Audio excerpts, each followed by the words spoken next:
Hi guys, today I just wanted to spend a few minutes going over the expectations for this quadrant. I'm going to do number 1 with you, and you can do 2, 3, and 4. Don't worry about doing number 5, okay?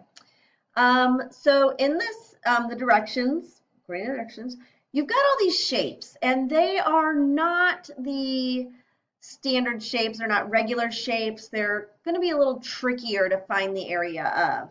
But all we need to know really are the two formulas that we had talked about earlier. We need to know how to find the area of a triangle and how to find the area of a rectangle.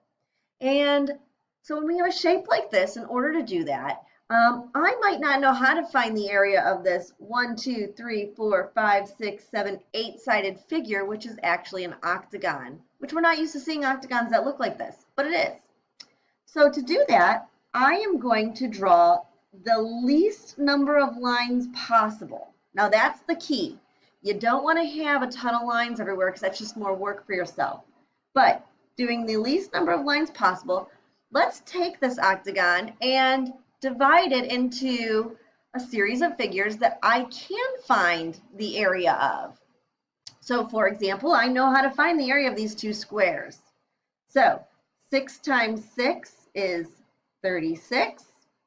6 times 6 is 36. And so in the workspace, all I'm going to do is I said, well, I found the area of this figure. I found the area of this figure. So altogether, what do I have? In the workspace, you are going to show your addition problem. 6 plus 6 is 12. Carry the 1. 3 and 3 is 6 plus 1 is 72. My total area is 72. Looking at centimeters squared. Okay, so you're going to do that with 2, 3, and 4, keeping in mind you want to draw the least number of lines as possible, because the more lines you draw, the more figures you're going to need to find the area of.